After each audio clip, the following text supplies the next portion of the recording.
नमस्कार मंडळी, आज आपण बनवणार आहोत शंकरपाळी। तर त्यासाठी मी घेतलेला आहे 2 पेले दूध, 2 पेले साखर आणि 1.5 पेला तूप, साजूक तूप घेतलेला आहे। तुम्ही डालडा सुद्धा घेऊ शकता। तर आपण आता हे गॅस चालू करूया आणि हे दूध घालूया सुरुवातीला।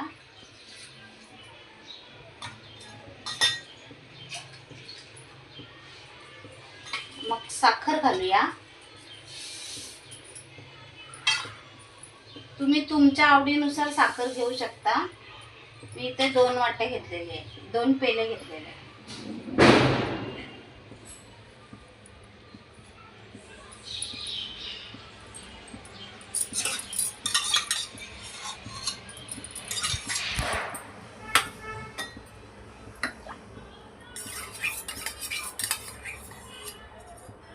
हे सगळं आपल्याला साखर विरघळेपर्यंत चांगलं हलवून घ्यायचं आहे। साखर विरघळली का उकळवत बसायचं नाही। साखर विरघळली का आपण उतरवायचं खाली। मग थंड झालं थोडंसं की आपण त्याच्यामध्ये मैदा ॲड करणार आणि ह्याच्यात मैदा राहील ना, जेवढा ॲड होईल ना, मतलब जेवढा मैदा ह्याच्यामध्ये मिक्स होईल तेवढा आपण घेणार आहोत। तर मी तुम्हाला सांगेन किती मैदा लागला मग ते, तर तुम्ही नक्की बघा हा व्हिडिओ।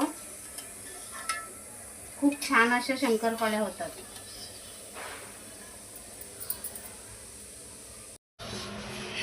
तुम्ही बघू शकताय आपली साखर पूर्णपणे विरघळली आहे आणि हे मिश्रण आता आपलं तयार झालेलं आहे। तर आता आपण गॅस बंद करून घ्यायचं आणि हे थंड होऊ द्यायचं थोडा वेळ। आता आपलं हे मिश्रण पूर्णपणे थंड झालेलं आहे। तर आता आपण हे पीठ त्याच्यामध्ये ॲड करूया आणि मस्त मळून घेऊया शंकरपाळीसाठी।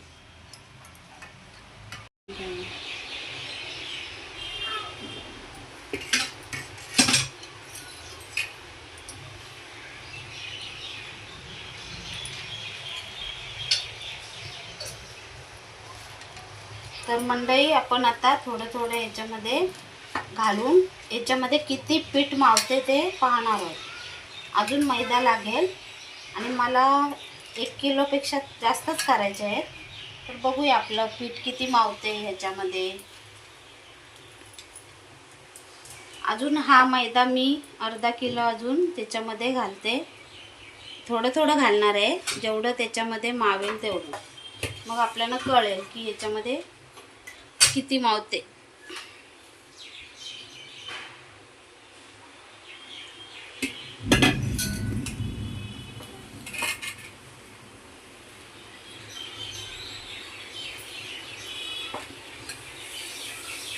माझ्या अंदाजे 1 किलोसाठी हे माप बरोबर आहे। तरी सुद्धा आपण बघूया किती ह्याच्यामध्ये पीठ मावते ते।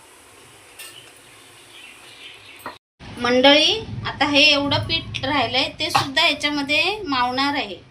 तर आपण बघा, बरोबर 1 किलोला हे प्रमाण बरोबर आहे। 1 किलोसाठी हे आपण चांगलं मळून घेऊया।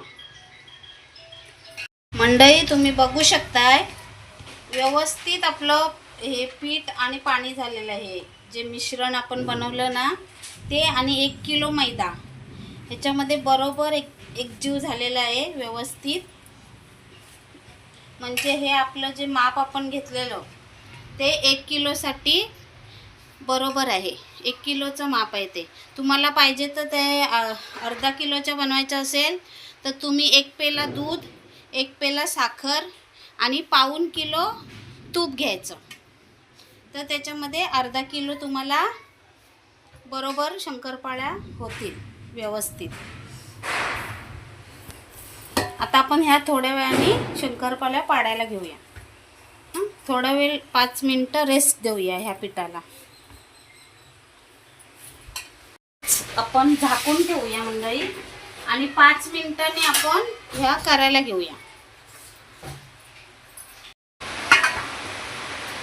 चला आपण आता शंकरपाळी बनवायला घेऊया।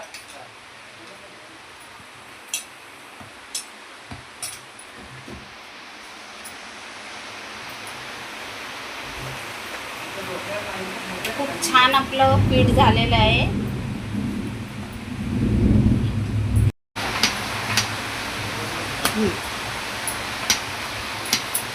अशी जाड लाटून घ्यायची.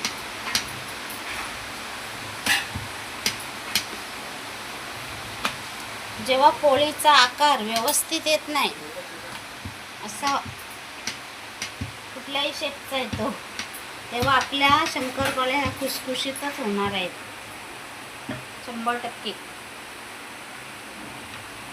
कारण थोड्याशा लाटायला त्रास होतो हे.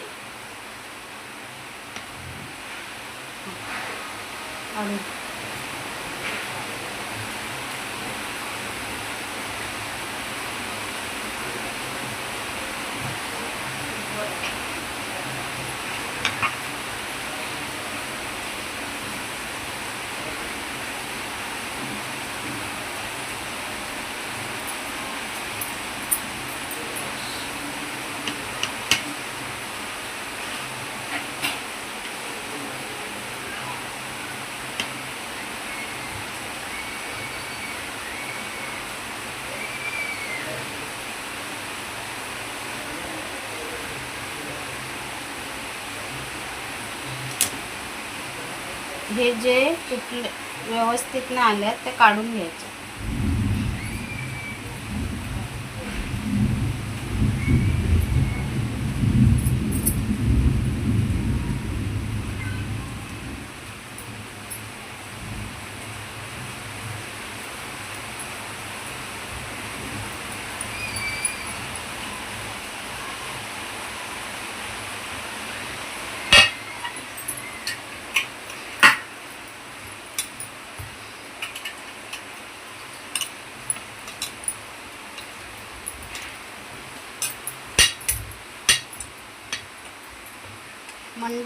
असं वरती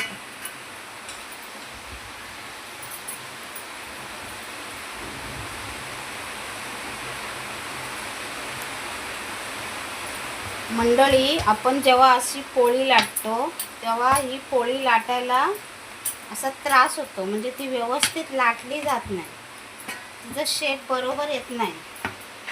त्यामुळे आपल्याला समजतं की आपली शंकरपाळी खूप चांगली होणार आहे, छान होणार आहे आणि छान लेयर्स येणार आहेत त्याला. त्याच्यावरून कळतं आपल्याला. अशी जाड लाटून घ्यायची मस्त आणि जाड पाडायच्या, म्हणजे खूप चांगल्या त्याला लेयर्स येतात.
शकते मंडळी, आपलं तेल चांगलं तापलेलं आहे.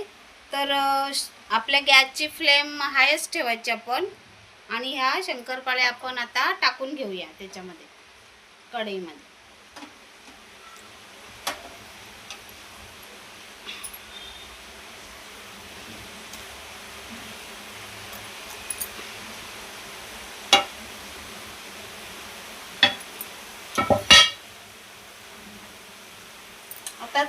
आता थोडासा गॅस आपण थोडासा कमी करूया.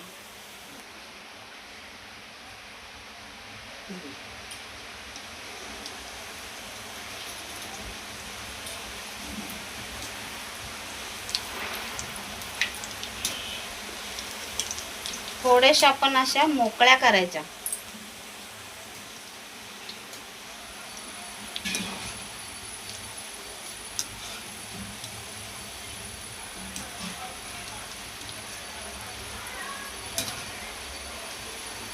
गॅसची फ्लेम आपण थोडीशी कमी केलेली आहे, मीडियम केलेली आहे.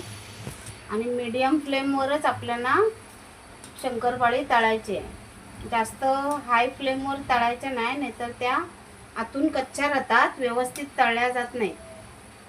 तर तसं करायचं नाही. तुम्ही मीडियम फ्लेमवरच ह्या तळायच्या.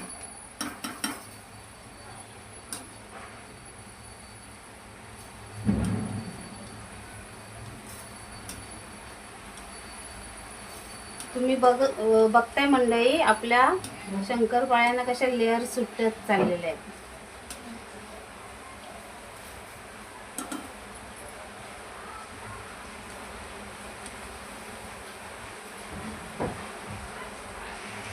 आपण काढून घेऊया मंडळी ह्या तेलातून. तुम्ही बघू शकताय छान बदामी कलर आलेला आहे.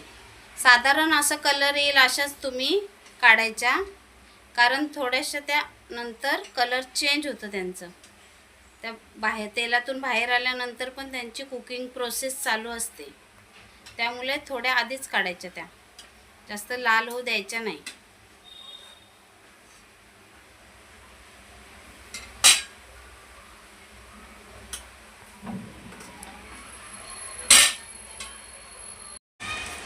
मंडई आपल्या आता शंकरपाळ्या आपण काढून घेऊया. तुम्ही बघू शकताय किती छान कलर आलेला आहे. आणि चांगला कलर येण्यासाठी व्यवस्थित त्या जास्त लाल करायच्या नाही, कारण त्या आपण काढल्यानंतर सुद्धा त्यांची कुकिंग प्रोसेस चालू असते. नंतर त्यांचा थोडासा कलर चेंज होतो. तर आपण बघा, साधारण तुम्ही अशा कलरच्या शंकरपाळ्या काढून घ्यायच्या.